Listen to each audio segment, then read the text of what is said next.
In the next 11 minutes, I'm going to take you through the entire process of growing oyster mushrooms at home, from a bag of supplies to a basket of fresh mushrooms on your counter in about 3 weeks.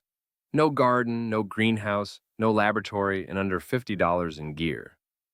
We will go step by step.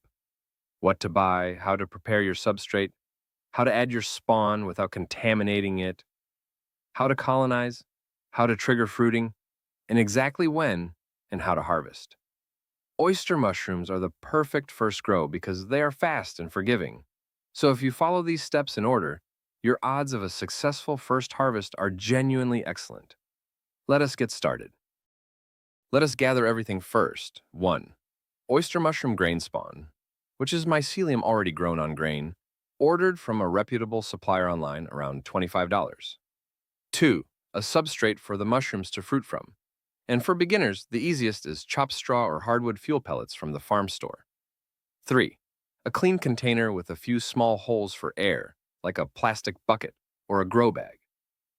4. A spray bottle for misting. 5. Isopropyl alcohol and a clean cloth for sanitizing. That is the whole list.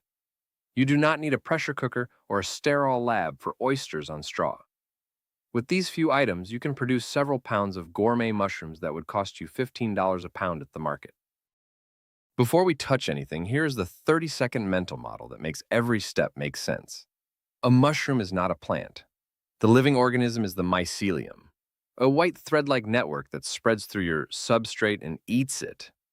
The mushroom itself is just the fruit, the part that pops up to release spores. So your job has only 2 phases. First, colonization. You give the mycelium clean food and let it spread until it has eaten through everything and turned the substrate solid white. Second, fruiting. You change the conditions with fresh air, light, and humidity, which signals the mycelium to stop eating and start producing mushrooms. Feed the network, then trigger the fruit. Every step from here is just one of those 2 things.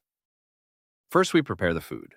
Raw straw is full of bacteria and mold spores that would happily outcompete your mushrooms, so we pasteurize it to knock back that competition without killing everything. Chop your straw into short pieces and submerge it in hot water, held between 160 and 175 degrees Fahrenheit for about an hour. If you are using hardwood fuel pellets, simply add the right amount of boiling water and let them expand and cool, which effectively pasteurizes them as well. The goal is clean, hydrated substrate. While it soaks, this is the moment to get your moisture right, which is the single most common place beginners go wrong, so let us cover that next. Moisture makes or breaks a grow.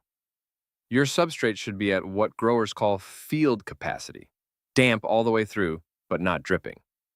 Here's the simple test. Once your substrate has cooled, grab a big handful and squeeze it as hard as you can. You want just a few drops of water to come out, not a steady stream. If water gushes out, it is too wet, so let it drain and dry a little. If nothing comes out and it feels dry, add a bit more water. Too wet drowns the mycelium and invites bacteria. Too dry, and it simply will not spread. Get this squeeze test right, and you have cleared the biggest hurdle most beginners never even realize they tripped on. Now, we introduce the living mushroom culture, and this is the step where cleanliness matters most. Wipe down your surface and your container with isopropyl alcohol. Wash your hands and arms, and shut off any fans or open windows so dust is not floating through the air. Once your substrate has fully cooled to room temperature because heat would kill your spawn, break the grain spawn apart and mix it thoroughly through the substrate, roughly 1 part spawn to 5 parts substrate. Distribute it evenly so the mycelium has short distances to jump. Then, pack it gently into your container and put the lid on loosely. You have just planted your crop. From here, your main job is patience. Now the mycelium goes to work, and your job is to leave it alone. Set your container somewhere out of direct sunlight at normal room temperature, ideally in the low 70s Fahrenheit. Over the next 1 to 3 weeks, you will watch white fuzzy mycelium spread outward from each piece of spawn until the entire substrate turns solid white. This is the hardest part for beginners, not because it is difficult, but because it is boring and tempting to fuss with. Do not open the container repeatedly. Do not poke it, and do not panic at every speck. Healthy mycelium is bright white and smells pleasantly of fresh mushrooms. Only if you see green, black, or slimy patches with a sour smell should you start over. Otherwise, wait and trust the white. Once your substrate is fully white, it is time to flip the switch from eating to fruiting. Mushrooms in nature fruit when conditions change, so we mimic that. Introduce three things. First, fresh air. Cut a few more holes or open the container to fan it several times a day because mushrooms need oxygen. And stale carbon dioxide gives you those long, leggy, deformed stems. Second, light. Move it somewhere with indirect natural light, which acts as a signal, not food, so a normal room is plenty. Third, humidity. Mist the inside walls and the air around the substrate a couple of times a day, but never blast the mushrooms directly. Fresh air, soft light, and humidity together tell the mycelium the season has changed, and it is time to make mushrooms. Within a few days of changing the conditions, you will see the most exciting moment of the whole grow, pinning. Tiny mushroom primordia, little bumps and clusters that look like miniature mushrooms, will appear on the surface and the sides. These are your future harvest. From pinning, oyster mushrooms grow shockingly fast, often doubling in size every single day. Keep up the humidity and fresh air during this stage because the pins are sensitive to drying out. Watch them closely now because the window from perfect to past its prime is only a day or two.